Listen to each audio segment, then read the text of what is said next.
बिस्मिल्लाहिर्रहमानिर्रहीम। अल्लामा Iqbal science college Gojra और ideal अल्लामा Iqbal girls college Gojra के फ़िज़िक्स सेकंड ईयर के ऑनलाइन लेक्चर्स में ये हम आगे बढ़ने लगे हैं जी। ये टॉपिक शुरू करने से पहले और इसका इवन नाम लेने से पहले, नाम लिखा हुआ है सामने आपके, लेकिन मैं इसका नाम अपने मुंह से लेने से पहले ही अपनी पिछली 3-4 लेक्चरों में बार बार दोहराई गई बात एक दफ़ा फिर से बयान करने लगा हूँ, फिर से बोलने लगा हूँ कि बच्चों, आज का भी लेक्चर जो आप पढ़ने लगे हैं कतई तौर पर आपके पल्ले ही नहीं पड़ेगा अगर आपने पिछले तकरीबन 4-5 पिछले दिन के जो लेक्चर्स हैं वो सारे के सारे नहीं लिए हुए, बल्कि मैं कहूँगा सारे ही 4-5 कह दें या जितने भी पिछले मतलब 16वें चैप्टर के जो शुरू से अब तक जितने भी लेक्चर हुए हैं उनमें से कोई भी छोड़ा होगा तो आपको कई पॉइंट इसके समझ नहीं आएंगे। पहली बात, ये मैं पिछले लेक्चर में भी बार बार बात कर चुका हूँ, आपको याद होगी। दूसरी एक बात मैं फिर से ये भी करना चाह रहा हूँ कि आपको याद ही होगा, पिछले लेक्चर में भी ये बात हुई थी कि एसी थ्रू कैपेसिटर में बच्चों और एसी थ्रू इंडक्टर दो टॉपिक थे, दो लॉन्ग क्वेश्चन, बड़े इंपॉर्टेंट लॉन्ग क्वेश्चन। उनमें आपको याद होगा मैंने बताया था कि वो कैपेसिटिव रिएक्टेंस का फार्मूला भी एक आता है और इंडक्टिव रिएक्टेंस का भी, पीछे बार बार उनकी वो फार्मूले बयान हो चुके हैं, पिछले लेक्चर में भी मैंने उनका हवाला दिया था। उनको डिराइव करने में मैंने बताया था कि बड़े सिंपल से स्टेप हैं, कोई बड़े लेंथी नहीं है, लेकिन आपके कोर्स में नहीं है। आपका जो एफएससी का स्कोप है स्टडी का, जो एफएससी स्कोप ऑफ स्टडी है उसमें वो नहीं है तो टेंशन भी लेने की ज़रूरत नहीं है। फजूल में हम उस पर बहस करें, टाइम ज़ाया करें, कतई तौर पर कोई ज़रूरत नहीं है। ये मैं फिर से पिछले लेक्चर में भी मैंने कहा था कि मैं ये ऑन रिकॉर्ड कह रहा हूँ, ये मेरी वीडियो बन रही है, मैं पूरी तरह ज़िम्मेदारी से आपको ये बता रहा हूँ। ये वीडियो में मैं अपना वीडियो सबूत अपना दे रहा हूँ सबके लिए कि कोई इसको चैलेंज मेरी बात को करना चाहे तो ये आपके सामने, ये मेरे कैमरे की तरफ मैं फिर इशारा कर रहा हूँ, ये मेरा कैमरा ऊपर ये मौजूद है, तो ये मेरी बातें सारी रिकॉर्ड हो रही हैं ऑन रिकॉर्ड। ये सारी बातें ज़िम्मेदारी से कह रहा हूँ कि आपकी टेंशन नहीं है कुछ चीज़ों के बारे में यहाँ। अब ऐसा आपकी बुक जिन्होंने बनाई है, जिन्होंने ये कोर्स, ये सिलेबस जिन्होंने सेट किया है, ये सारा कसूर उनके कंधों पे है या उनके ऊपर ये आती है बात। मेरा या हम आपके और टीचरों का इसमें कोई कसूर नहीं है। हमें ये ऐसे ही तकरीबन जैसे हम पढ़ा रहे हैं पढ़ाना ही होगा, क्योंकि जो बातें आपको जैसे आपकी बुक पे बताई गई हैं हमने मजबूरन उसी तरह ही फॉलो करनी है। सिर्फ कहीं कभी कभार जहाँ आपसे हज़म हो सके तो कोई ऐसी बात आपको बता दी जाएगी थोड़ी सी हट के भी, लेकिन पेपर में नहीं आनी और एफएससी के पेपर में भी, और आपको एंट्री टेस्ट में भी नहीं आनी, ना मेडिकल वालों को, ना ही इंजीनियरिंग वालों को, ना एमडी कैट वालों को, ना ही ई कैट वालों को एंट्री टेस्ट में भी वो बातें नहीं आनी। इसलिए आपकी कतई टेंशन नहीं है। और मैं वो लफ्ज़ भी अपना रिपीट करता हूँ जो इवन आपको क्लास में भी बड़ी दफ़ा कई इसी तरह के मौक़ों पर मैंने बयान किया था, और पिछले लेक्चर में भी मैंने कहा था कि आपकी तो बच्चों मौज लग गई, आपके लिए तो खुशी की बात है कि चलो ठीक हो गया जी, अच्छी बात है, हमें उस मुशक्क़त से, उस दिक्कत से नहीं गुज़रना पड़ेगा जो कि ज़ाहिर पढ़ते हुए आपको चीज़ों को समझने में, उनको याद रखने में, उनको याद करने में आपको लगानी पड़ती है। तो बात को मुख्तसर करते हैं जी। आपको जितना जो कुछ यहाँ अभी दिया जाएगा आपने बस उसी को ही ज़हन में रखना है, वही तैयार करना, वही याद करना है। कुछ चीज़ों की एक्सप्लेनेशन आपके लिए नहीं है या डेरिवेशन आपके लिए नहीं है, उनकी आपकी टेंशन नहीं है। तो ऐसा इस टॉपिक में पर्टिकुलरली और भी ज़्यादा फोर्सफुली ये बात आने लगी है, और भी ज़्यादा विगरसली ये बात आपके सामने आने वाली है। ये टॉपिक आपके सामने है जी किताब पे, आपकी नोट्स वाली बुक है, लेकिन आप टेक्स्ट बुक पे भी देख लीजिएगा, कोई ख़ास फ़र्क नहीं है, तकरीबन यही लफ्ज़, यही फ़िक्र, यही बातें उधर भी हैं। शायद ही को 2, 4, 5, 10 लफ्ज़ों का कमी बेशी हुई हो, वरना उतने ही लफ्ज़ हैं जितने उसमें हैं। ये सारी टेक्स्ट बुक पे भी इतना ही है। ये बच्चों आपके आधा पेज है, ये आप देख सकते हैं, आपके सामने है, ये एग्जैक्ट आधे पेज का लॉन्ग क्वेश्चन है। ये पेपर में अगर कभी लॉन्ग क्वेश्चन पर आ गया, आने का चांस हो सकता है, तो ये आपने पूरा बस यही लिखना है, ये पूरे नंबर में लेंगे आपको, कोई इसको चैलेंज नहीं करेगा। जो आपको जितनी आपको डिटेल गिवन है उतनी ही आपने प्रोवाइड करनी है। काफ़ी हो गई इस बारे में बात। और अब आप, जैसे मैंने कहा कि कोई एक्स्ट्रा जो आपको नहीं चाहिए, जो एफएससी में नहीं चाहिए, उस डिटेल को आपको दी भी नहीं गई और आपने उसकी टेंशन भी नहीं लेनी। ये मैं आपको, आपका टीचर, आपको ऑन रिकॉर्ड वीडियो बनवाते हुए खुद कह रहा हूँ। चलें शुरू करते हैं जी, काफ़ी बात हो गई इस मामले में। और बल्कि ये भी एक बता दूं कि ये पिछला जो टॉपिक था, पिछले लेक्चर वाला, उसमें ये भी था, सीरीज़ रेजोनेंस सर्किट को एक्सेप्टर सर्किट भी बोलते हैं, क्यों बोलते हैं मैंने कल नहीं बताया था पिछले लेक्चर में, क्योंकि ये आपकी टेक्स्ट बुक पे इसका कहीं जिक्र तक नहीं है, ये आपकी नोट्स वाली बुक पे ही सिर्फ लिखा है। और ऐसे ही पैरेलल रेजोनेंस सर्किट को रिजेक्टर सर्किट भी कहते हैं। क्यों कहते हैं ये ज़रूरत नहीं है आपको, लेकिन क्योंकि आपकी इस नोट्स वाली बुक पे थोड़ा सा कहीं हूँ फॉर योर इन्फॉर्मेशन बात की भी हुई है, तो हल्की सी अब भी मुझे याद रहा अगर इस लेक्चर के एंड पे तो मैं बता भी दूंगा, ना भी रहा तो आपका ये लिखी हुई आप खुद पढ़ लीजिएगा, फिर कभी इसको कोई पूछना चाहें तो ये पॉइंट छोटा सा आपको बता भी दूंगा। वैसे ज़रूरत भी नहीं है इसकी, तो टेंशन की बात नहीं। बात शुरू करते हैं जी, काफ़ी मैंने इस बात पे आपको जोर दे दिया। पैरेलल रेजोनेंस सर्किट हमारा टॉपिक है जी, और मैंने ऑलरेडी आपके लिए बच्चों जैसे हम किया करते हैं, ये मैंने आपके लिए एक छोटी सी लिस्ट बना रखी है। तो इसमें ये कुछ है जी डिस्कस करना। एज़ यूजुअल तकरीबन पिछले तमाम टॉपिक्स की तरह सर्किट का इंट्रोडक्शन होगा, उसमें कोई 3-4 छोटे छोटे पॉइंट्स हैं जो हमने अभी बयान करने हैं, और फेज़ रिलेशनशिप है किस किस का सर्किट में मौजूद, जो वोल्टेज होगी या वोल्टेजेस होंगी, और जो करंट या करंट्स होंगे, तो जो भी वोल्टेजेस या करंट्स वगैरह उनका आपस का क्या फेज़ रिलेशनशिप है, ये बातें हमने करनी है। और जो बात मैं अभी कर भी रहा था उसमें एक छोटी सी ये भी एडिशन कर दूं कि इवन ये जो कल पढ़ा था आपने, जो पिछला लेक्चर था सीरीज़ रेजोनेंस सर्किट, उसमें तो फिर भी कुछ इक्का दुक्का और भी चीज़ें जो थोड़ी सी और डिटेल भी दी थी। ये पैरेलल रेजोनेंस सर्किट काफ़ी हद तक उसी तरह की बातें होंगी, लेकिन ज़ाहिर है वो सीरीज़ था, तो अब ये पैरेलल है तो बस उसके अकॉर्डिंग थोड़ा उनका ऑपोजिट आ जाएंगी कुछ बातें, लेकिन इसमें उसने और भी शॉर्ट कर दिया। ये आपकी किताब वाले ने, टेक्स्ट बुक बनाने वालों ने और भी कई पॉइंट बिल्कुल नहीं इसमें मेंशन किए। मसलन जैसे ये फेज़ रिलेशनशिप आपने पिछले टॉपिक में, पिछले में सीरीज़ वाले में आपको याद होगा, ये आपने देखा था बच्चों, रेजिस्टेंस ली थी अलॉन्ग एक्स एक्सिस, इसको हमने रेफरेंस ले लिया था, और एक्स एल आपको याद होगा, मैं पिछले लेक्चर की बात कर रहा हूँ सीरीज़ वाले की, ये आपने लिया था अलॉन्ग वाई एक्सिस, और एक्स सी आपने ली थी along x axis, sorry along उसके नेगेटिव वाई एक्सिस। तो ये चीज़ें आपने उधर देखी थी, ये मैं पिछले की बात कर रहा हूँ। अब इवन ये भी नहीं है, अब इवन ये भी हालांकि देनी चाहिए थी, ये इधर भी होनी चाहिए मेंशन हो। मैं वैसे एहतियातन थोड़ी सी बता दूंगा, लेकिन आपको साथ ही ये भी ताकीद करूंगा कि ख़बरदार ये जो मैं बताऊंगा, वो जो मैं डायग्राम, वो जो इम्पीडेंस डायग्राम अब इसमें या मैं इसमें जो फेज़ रिलेशनशिप वाली फेज़र डायग्राम उसे कहते हैं, वो मैं यहाँ बना तो दूंगा, लेकिन आप ना बनाइएगा अपने पेपर में, क्योंकि आपकी टेक्स्ट बुक पे या नोट्स वाली बुक्स पे वो नहीं है, तो पेपर चेकर को वो नहीं चाहिए। ये वो बात है, आपको याद होगा मैं बड़ी दफ़ा ऐसी क्लास में कहा करता हूँ। शुरू करते हैं जी, काफ़ी बातें हो गई हैं।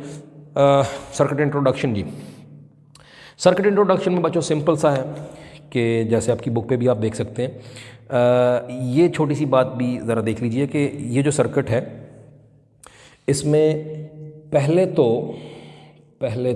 जो आज से 3-4 साल पहले की जो पुरानी किसी के पास टेक्स्ट बुक हो, तो उसमें यहाँ पे एक रेजिस्टेंस भी लगी हुई होती थी, और वो अच्छी बात है, हो जाए तो ज़्यादा अच्छा है, ज़रा थोड़ी और एक्सप्लेनेशन, थोड़ी सी और वजाहत हो जाती है चीज़ों की, कुछ कॉन्सेप्ट्स की।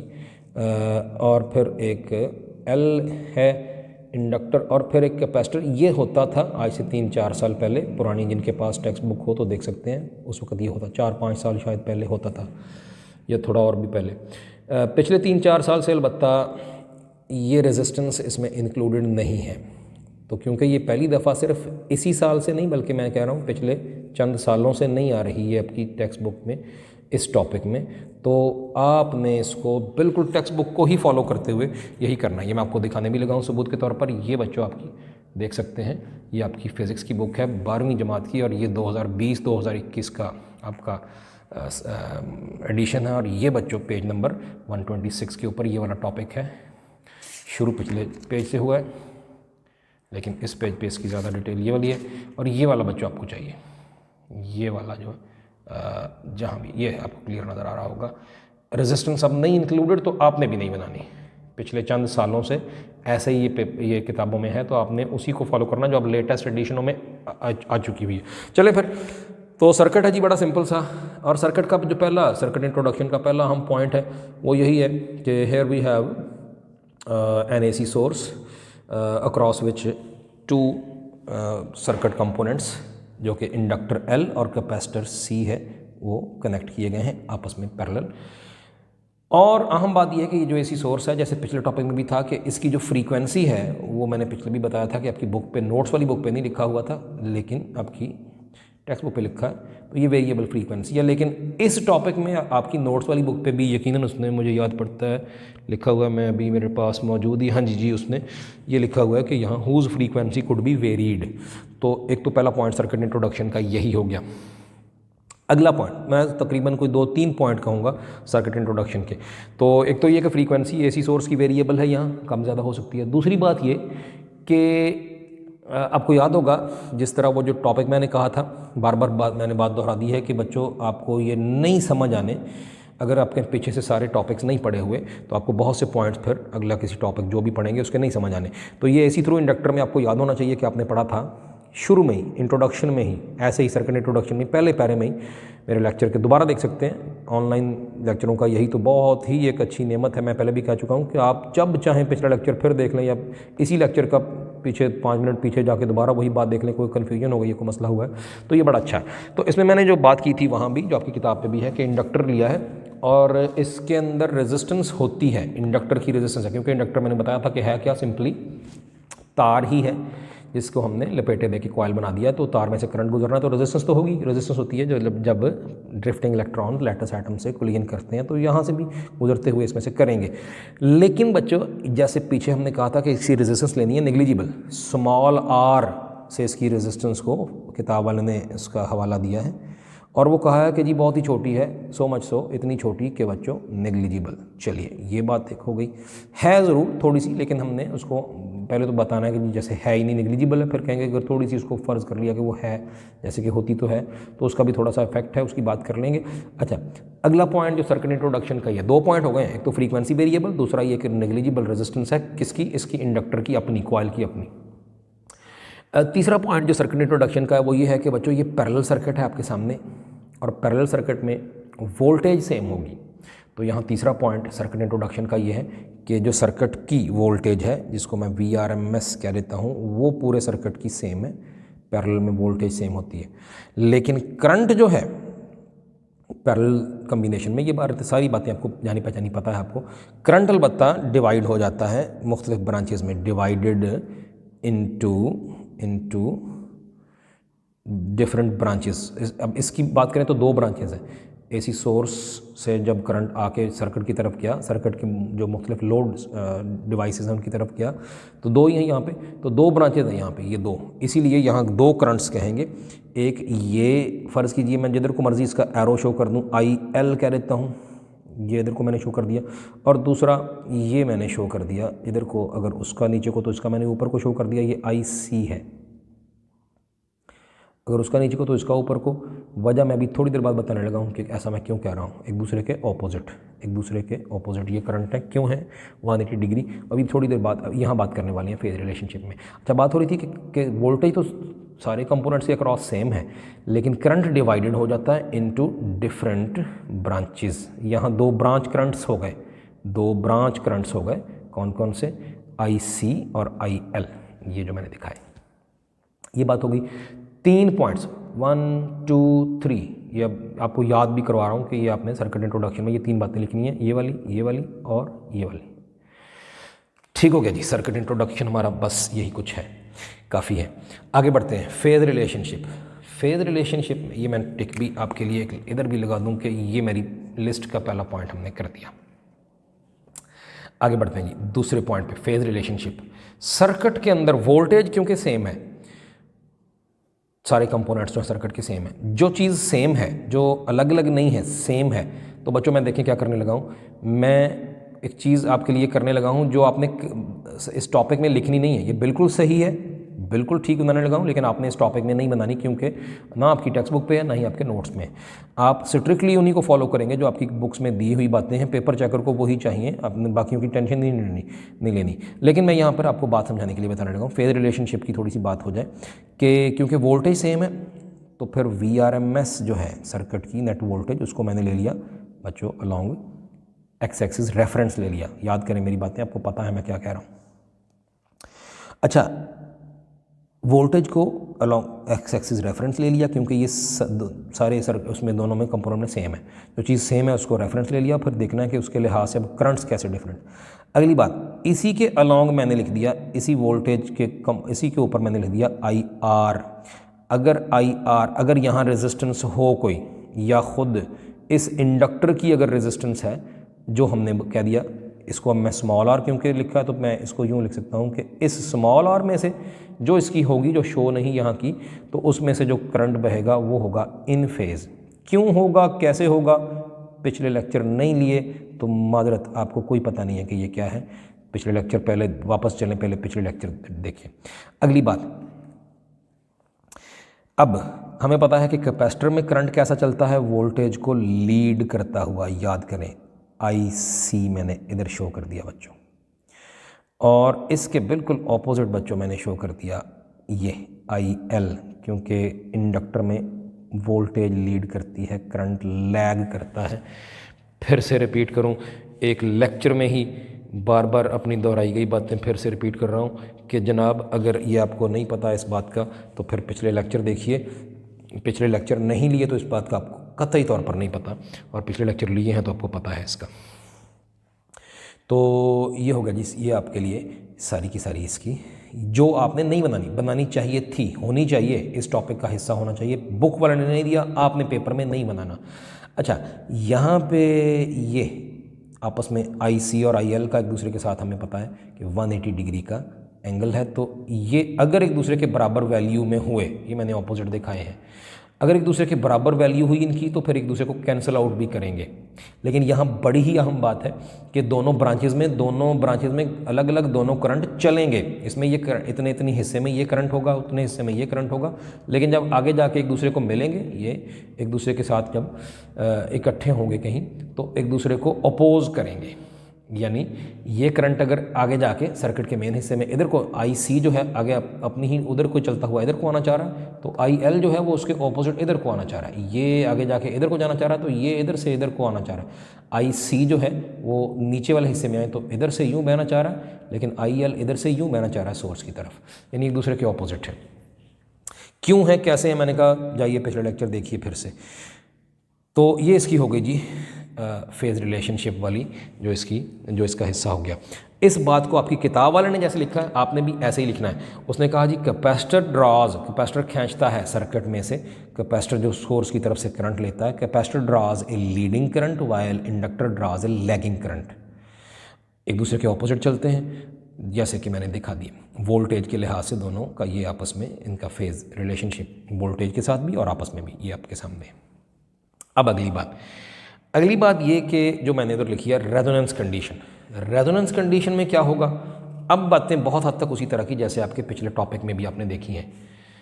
रेजोनेंस कंडीशन में बच्चों ये होगा, कभी तो पहले वेरी लो फ्रीक्वेंसी होगी, फिर क्या होगा, फिर वेरी हाई फ्रीक्वेंसी, फिर क्या होगा। तो हमने पीछे देख लिया कि लो फ्रीक्वेंसी क्या होगी तो क्या होगा। ये पिछले लेक्चर वाली सारी बातें हैं जो आपकी अब इस टॉपिक में उसने नहीं बताई, तो आप भी नहीं लिखेंगे, कोई हर्ज नहीं है। तो बहरहाल वो आपको पता है, लो फ्रीक्वेंसी वाले पिछले टॉपिक में लिखा हुआ है कि लो फ्रीक्वेंसी हुई तो इंडक्टिव रिएक्टेंस कम होगी, कैपेसिटिव रिएक्टेंस ज़्यादा होगी, और अगर हाई फ्रीक्वेंसी हुई तो उसका ऑपोजिट होगा, वाइस वर्सा। लेकिन at an intermediate frequency, at a certain frequency of input AC source, at a certain frequency of input AC source, उस फ्रीक्वेंसी को हम FR कह देंगे। क्या होगा, उस पे XC और XL बराबर हो जाएंगे। This is called resonance condition. और जब दोनों की बिल्कुल बराबर की रिएक्टेंस हो जाएगी तो भला क्या करेंगे, दोनों के करंट जो हैं, दोनों ब्रांचेस के जो करंट हैं वो एक दूसरे के बिल्कुल बराबर हो जाएंगे। ये बिल्कुल ऐसी ही बात है जैसे दो रेजिस्टेंसेस बच्चों पैरेलल लगी हों और अगर बराबर की हों तो बिल्कुल एक दूसरे के ऑपोजिट होती हैं, एक दूसरे के बराबर का करंट ड्रा, ऑपोजिट नहीं मतलब रेजिस्टेंस तो नहीं, सॉरी, एक दूसरे के बराबर का करंट ड्रा करती हैं। ये आपको पता है, देख सकते हैं आप कैलकुलेशन करके भी, पैरेलल रेजिस्टेंसेस हों, बराबर की हों तो बराबर का करंट। अच्छा, अब यहाँ एक दूसरे के अलबत्ता ऑपोजिट है, तो करंट तो बराबर का है लेकिन ऑपोजिट है, तो एक दूसरे को फुली कैंसिल कर देंगे, दोनों करंट फुली कैंसिल करेंगे, लेकिन दोनों ब्रांचेज में अपने अपने करंट चले। ये कैपेसिटर भी करंट सप्लाई करता है सर्किट को, कैसे करता है, क्यों करता है, इसकी पूरी डिटेल्स पीछे मौजूद हैं जब आपने एनर्जी स्टोर्ड इन कैपेसिटर का जिक्र किया था। और उससे अगले टॉपिक में पर्टिकुलरली चैप्टर 12 का लास्ट टॉपिक था charging and discharging of a capacitor. इसका मैंने यहाँ भी हवाला दिया था इस चैप्टर में भी, जब AC थ्रू कैपेसिटर मैंने समझाने की कोशिश की थी। उस टॉपिक में फिर से देख सकते हैं, मैंने बताया था कि बैटरी भी करंट देती है सर्किट को, यानी करंट सोर्स, यहाँ बैटरी नहीं है AC सोर्स है, ये भी करंट देता है और मौका आने पर कैपेसिटर भी करंट देता है। और ये बातें पिछले 2-3 लेक्चर में मौजूद हैं कि पावर ली एक क्वार्टर साइकिल में, अगले साइकिल में फिर लौटा दी, फिर अगले में ली, फिर लौटा दी। ऐसा इंडक्टर भी करता है, ऐसा कैपेसिटर भी करता है। दोनों एनर्जी स्टोरिंग डिवाइस हैं, दोनों का अपना अपना करंट अपनी अपनी ब्रांच में पैदा होगा, लेकिन बाहर जाके जहाँ एक दूसरे को मिलेंगे, एक दूसरे के बिल्कुल ऑपोजिट होंगे, क्लैश होगा, एक दूसरे के साथ बिल्कुल हेड ऑन कोलिजन्स करेंगे। आते हुए इलेक्ट्रॉन्स एक दूसरे से टकराएंगे। चुनाचे कोलिजन की वजह से जो ऑपोजिशन होती है करंट को चलने में, वो तो वैसे लैटिस एटम्स की हमने पढ़ी है विद इलेक्ट्रॉन, लेकिन यहाँ एक दूसरे के बिल्कुल ऑपोजिट इलेक्ट्रॉन भी टकराएंगे, एक दूसरे के ऑपोजिट करंट चलेगा। दोनों ब्रांचेस का जो बाहर निकल के एक दूसरे के ऑपोजिट टकराएगा, तो नेट इफेक्ट रेजिस्टेंस का बनेगा। ऑपोजिट करंट आके टकराएगा, नेट इफेक्ट फाइनली रेजिस्टेंस रहेगी, रिएक्टेंसेस का नहीं रहेगा। ये बात अभी आगे फिर से दोबारा दोहराते हैं। रिएक्टेंसेस दोनों की बराबर हो गई, और फिर अगले स्टेप बच्चों वही है। एक्स सी जो है 1/2 पाई एफ सी है, और एक्स एल जो है वो 2 पाई एफ एल है। ये कैसे है, क्यों है, पिछले लेक्चर देखिएगा प्लीज़, पता चल जाएगा। और यहाँ मैं एफ आर लिखूंगा क्योंकि एट रेजोनेंस ऐसा हुआ, तो ये रेजोनेंस फ्रीक्वेंसी है। अगले स्टेप्स आपको बहुत हद तक पता ही हैं, ये बिल्कुल वही हैं जो पिछले टॉपिक वाले हैं, ये अपने करने हैं। ये भी आपकी नोट्स वाली बुक में वैसे किए नहीं गए, लेकिन ये 2-3 स्टेप कर दीजिएगा, अच्छा है, ये ज़रा बेहतर है, ये अपने करने हैं। यहाँ से फिर वही स्टेप्स हैं जी। एफ आर ये वाला ऊपर गया इधर, तो एफ आर स्क्वायर हुआ बच्चों, और ये 2 पाई भी और एल भी इधर नीचे आ जाएंगे, तो ये बना जी 1/, ये 2 पाई इधर आया, तो ये 2 पाई पहले भी था, 4 पाई स्क्वायर हुआ, और सी पहले था और एल भी आ गया, तो एल और सी, और फिर दोनों तरफ स्क्वायर रूट लेके आप ये क्या कर देंगे, ये आप देखिएगा एफ आर आपके सामने वही पिछले लेक्चर की तरह ये बनेगा जी 1/2 पाई और एल सी अंडर रूट। तो इस दफ़ा भी सीरीज़ की तरह फार्मूला वही है, पैरेलल रेजोनेंस सर्किट में भी वही फार्मूला, इक्वेशन नंबर 1 मैं कह देता हूँ। तो रेजोनेंस कंडीशन ये हो गई। और बच्चों आगे बस प्रॉपर्टीज़ हैं, चौथा। तो बड़ा आसान सा सीधा सा मामला है इस टॉपिक को याद करने का। मैंने आपको बता दिया है कि बस जैसे है उसी तरह याद करना है। और जो बातें लेकिन मैंने अब तक कर दी हैं, मैं जल्दी से एज़ यूजुअल मैं उनकी यहाँ आपको रीडिंग भी करके देने लगा। इसको मैं फ़िलहाल उठा लेता हूँ, ये मिट ना जाएँ ये जो पॉइंट्स लिखे हैं, बाद में दोबारा फिर दिखाने आपको। ले जी, जो बातें अभी तक हुई हैं, कुछ तो मैंने बुक वाली, ये टॉप पेज पिछला खुला हुआ था, पैरेलल रेजोनेंस। ये देखिए जी बच्चों, इसमें पहला पॉइंट सर्किट इंट्रोडक्शन है जी। Figure shows an L C parallel circuit, figure है जी आपके सामने, L C parallel circuit show कर रही है, ठीक हो गया। इट इज़ एक्साइटेड, ये सर्किट एक्साइट किया गया, मतलब इसको एनर्जी दी गई, एनर्जाइज किया गया, इलेक्ट्रिकल एनर्जी दी गई by an alternating source of voltage whose frequency could be varied. ये बात पिछले टॉपिक में नहीं थी, मैंने कहा था लिख लीजिएगा। The inductance coil L has a resistance small R which is negligibly small. ये बातें अब अभी याद करें, नहीं है याद तो मेरा लेक्चर रिवाइंड करें, यही पीछे देख लें, मैंने भी की है। और the capacitor draws a leading current whereas the coil यानी inductor draws a lagging current, ठीक हो गया, अभी पीछे की हैं यही बातें। द सर्किट रेजोनेट्स, यहाँ से इसने शुरू कर दी रेजोनेंस कंडीशन, जो अभी हमने तीसरे नंबर पे अभी लिस्ट में देखा था। The circuit resonates at a frequency, circuit एक फ्रीक्वेंसी पे, ऐसी फ्रीक्वेंसी पे रेजोनेंस दिखाएगा जो कि omega is equal to omega R. Angular frequency ये है, और मैंने जानबूझ के इस दफ़ा वो स्टेप्स किए तो ओमेगा लिखा नहीं है, आप एक स्टेप और बढ़ा के पीछे लिख लीजिएगा। कैसे वो स्टेप बढ़ाना है, क्या करना है, प्लीज़ पिछला लेक्चर देखिए, वही वाले स्टेप्स कर दीजिएगा। तो ओमेगा आर एक ऐसी एंगुलर फ्रीक्वेंसी होगी एसी सोर्स की कि जिस पे क्या हो जाएगा, एक्स एल बराबर एक्स सी के हो जाएगा। सो दैट, तो इस तरह क्या होगा, the two branch currents I L और आई सी जिनका जिक्र अभी किया था, दोनों ब्रांच करंट्स क्या करेंगे, are equal but opposite, equal होंगे एक दूसरे के लेकिन ऑपोजिट भी होंगे, तो कैंसिल करेंगे एक दूसरे का को दोनों currents. Hence they cancel out, चुनाचे एक दूसरे को कैंसिल कर देंगे विद द रिजल्ट, और रिजल्ट ये निकलेगा कि the current drawn from the supply is zero. उसूलन तो आइडियली तो जाहिर है जब दो ब्रांचेज हैं, दोनों के करंट एक दूसरे के बिल्कुल ऑपोजिट हो गए और बराबर हो गए, तो कैंसिल हो गए, नेट करंट जीरो हो गया। लेकिन अगली बात क्या कर रहा है, in actual practice current, the current is not zero but has a minimum value due to small resistance small R of the coil.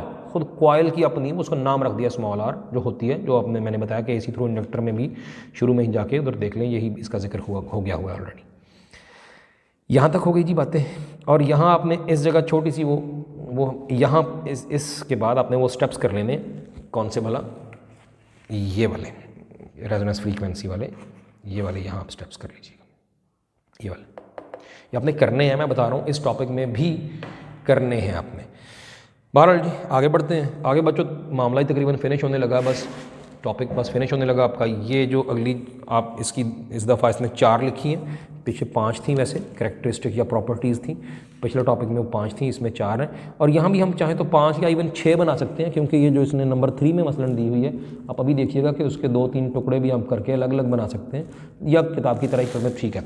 जो बच्चों पहली प्रॉपर्टी है वही जो कल वाली थी, उस पिछले सर्किट की भी सीरीज सर्किट की भी रेजोनेंस फ्रीक्वेंसी क्या थी, वो थी जी FR = 1/2π/LC√, बिल्कुल वही इसकी भी है। आगे बढ़ते हैं, अगली बातें भी आपकी कुछ बहुत जानी पहचानी होंगी और अकॉर्डिंग टू दिस सिचुएशन बस होंगी कि वो पैरेलल सर्किट है ये, और पिछला वो सीरीज़ था तो उसके लिहाज से वो था। तो एट रेजोनेंस फ्रीक्वेंसी सर्किट की इम्पीडेंस कहता है मैक्सिमम है। अब जो बातें हैं मोस्टली वो पिछले वाले के ऑपोजिट है, इनको याद रखने का भी बल्कि बड़ा आसान तरीका है कि जो पीछे था उसके ऑपोजिट। वहाँ था कि रेजोनेंस फ्रीक्वेंसी पे इम्पीडेंस मिनिमम थी, लेकिन एक चीज़ कॉमन है, वहाँ भी ये था, पिछले टॉपिक में भी ये था कि एट रेजोनेंस जो सर्किट की इम्पीडेंस वहाँ वैसे मिनिमम थी, लेकिन थी वो भी रेजिस्टेंस, सिर्फ रेजिस्टेंस थी, इम्पीडेंस सिर्फ रेजिस्टेंस थी, रिएक्टेंसेस का रोल ख़त्म हो गया था। अब भी ऐसा ही है, फ़र्क बस ये है कि इम्पीडेंस मैक्सिमम है, वहाँ मिनिमम थी, यहाँ मैक्सिमम है, लेकिन and it is resistive. Impedance अब भी रेजिस्टेंस है। थोड़ी देर पहले मैं इसी लेक्चर में बता गया हूँ कि ये दोनों ब्रांच करंट्स बाहर निकल के एक दूसरे से क्लैश करेंगे तो हेड ऑन कोलिजन्स होंगे, तो इस वजह से जो कोलिजन की वजह से अपोजिशन हो उसको रेजिस्टेंस बोलते हैं। तो इस दफ़ा मैक्सिमम रेजिस्टेंस होगी, मैक्सिमम इम्पीडेंस होगी जो कि रेजिस्टेंस ही होगी। इस दफ़ा भी इम्पीडेंस रेजिस्टिव फॉर्म में ही है, लेकिन है इस दफ़ा मैक्सिमम, पिछली दफ़ा मिनिमम थी। तो ये कुछ फ़र्क है, कुछ बात सेम है। और क्योंकि इम्पीडेंस इस दफ़ा भी रेजिस्टिव है कह दिया, तो बच्चों फिर अगली बात आपको खुद पता होनी चाहिए, जब रेजिस्टेंस ही हो, जब एट रेजोनेंस वैसे ऐसा होगा जब दोनों ये वाली कंडीशन होगी, जब वो XL = XC की होगी तब की बात है। और उस वक्त फिर क्या होगा, हमने क्या दिया, इम्पीडेंस मैक्सिमम होगी लेकिन रेजिस्टिव। ये बड़ा अहम पॉइंट है, होगी लेकिन रेजिस्टिव, लेकिन मैक्सिमम। जो मैंने आपको थोड़ा समझाया, जितना आपको यहाँ चाहिए बस यही समझाया जो आपको चाहिए यहाँ पे, आपकी और टेंशन नहीं है इसकी, मैं पहले ही बड़ा वाज़े बता चुका हूँ। अच्छा, लेकिन अगली बात क्या है, अगली बात ये कि जब सिर्फ रेजिस्टेंस का इफेक्ट हो तो पता है फिर सर्किट का करंट और वोल्टेज कैसे होते हैं आपस में इन फेज़, कैसे हैं, क्यों हैं, ये बातें पीछे पढ़िए, देखिए आपको पता है क्या कह रहा हूँ कि जब सिर्फ रेजिस्टेंस का इफेक्ट हो तो फिर करंट सर्किट में और वोल्टेज जो हैं वो आपस में इन फेज़ होते हैं। ये आपको पता होना चाहिए, आपको पता है। तो ये हो गया जी सर्किट में बैठने वाला जो नेट करंट है, जिसको आप यहाँ IRMS कह सकते हैं, नेट करंट या सोर्स वाला करंट, और ये VRMS है जो आपस में इन फेज़ होंगे। और जब ये आपस में इन फेज़ हो, थीटा आपस में क्या हुआ 0, और एक पावर फैक्टर है जो पिछले टॉपिक में भी है, पता है कैसा है, क्यों है, तो पीछे मौजूद है। तो cos 0 डिग्री बच्चों क्या होगा, पावर फैक्टर क्या बनेगा 1। ये बात पिछले टॉपिक के साथ कॉमन ही है कि पावर फैक्टर यहाँ भी रेजोनेंस की हालत में 1 ही है, यहाँ भी इम्पीडेंस रेजिस्टिव है, पीछे भी रेजिस्टिव थी। बस फ़र्क यह है कि सीरीज़ वाले में वो जो रेजिस्टेंस थी वो मिनिमम पॉसिबल थी एट रेजोनेंस, यहाँ भी इम्पीडेंस रेजिस्टिव ही है एट रेजोनेंस लेकिन मैक्सिमम पॉसिबल।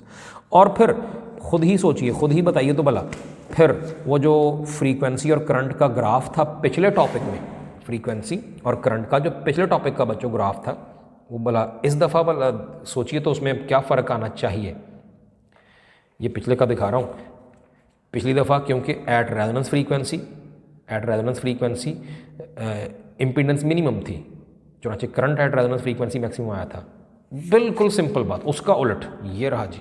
बड़ी आसान है ये बात समझना और समझाना कि इस दफ़ा फिर फ्रीक्वेंसी और करंट का ग्राफ बनाया, और क्योंकि क्या दिया इस दफ़ा कि इम्पीडेंस मैक्सिमम है एट रेजोनेंस, चुनांचे करंट एट रेजोनेंस IR, ये I लिखा हुआ है रेजोनेंस पे करंट, और ये फ्रीक्वेंसी FR है रेजोनेंस पे फ्रीक्वेंसी। तो इस दफ़ा ठीक उसका उलट है, वो जो पहले जिस तरह ग्राफ था शेप वैसी है लेकिन उलट गई है, और इस दफ़ा रेजोनेंस पे करंट मिनिमम है। उसकी बात अभी देखते हैं। तो तीसरी क्या कैरेक्टरिस्टिक है, कहता है the resonance at the resonance the current is minimum, फिर से at the resonance the current is minimum and it is in phase with the applied voltage.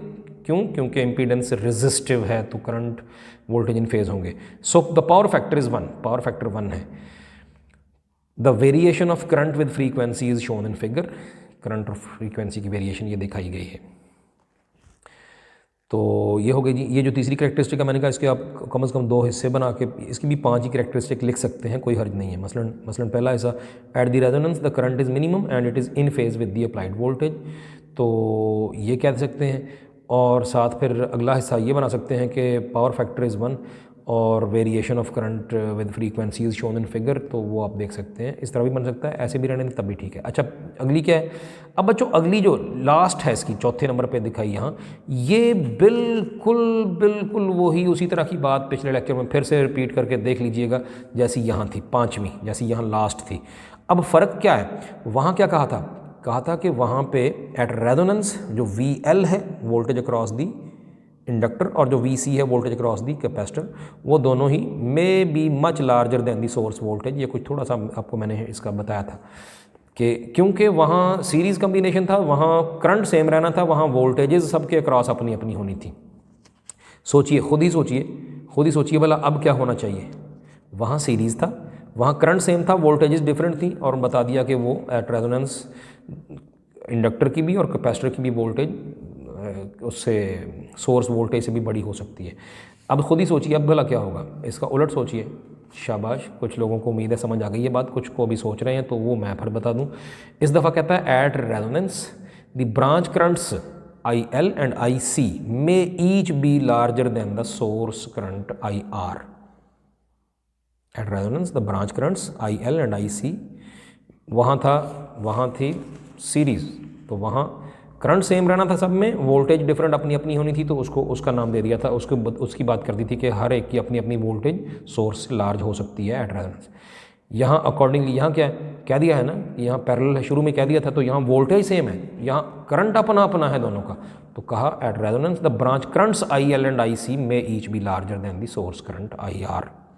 Resonance की हालत में सोर्स से जो करंट है वो तो बहुत मिनिमम है, वो तो बहुत कम है, लेकिन सर्किट का नेट करंट सोर्स में से आता हुआ टोटल करंट, लेकिन उस वक्त दोनों ब्रांचेस का अपना अपना बथेरा है, क्योंकि ये भी दोनों एनर्जी स्टोरिंग डिवाइस हैं, दोनों अपना अपना करंट सर्किट को उस वक्त दे रहे होंगे, जो कि सोर्स वाले मिनिमम इस करंट से भी दोनों का ज़्यादा होगा। हाँ, दोनों का ऑपोजिट होने की वजह से, एक दूसरे के साथ क्लैश होने की वजह से नेट इफेक्ट बहुत थोड़ा आएगा, वही हम सर्किट का नेट या सोर्स करंट कहेंगे। उम्मीद है ये बात समझ आ गई, बड़ी सिंपल सी है। लें जी बच्चों, छोटा सा आधे सफ़े का टॉपिक था, लेकिन मैंने कोशिश की है कि आपके लेवल पे जिस तरह की बात आप हज़म कर सकें वो ज़्यादा से ज़्यादा उतनी बता भी दी जाए, लेकिन किताब के पैरामीटर्स में रहते हुए, क्योंकि पेपर में भी एंट्री टेस्ट में भी आपको बस यही कुछ चाहिए होगा। ठीक हो गया जी, थैंक यू वेरी मच। अगला लेक्चर इंशाल्लाह नेक्स्ट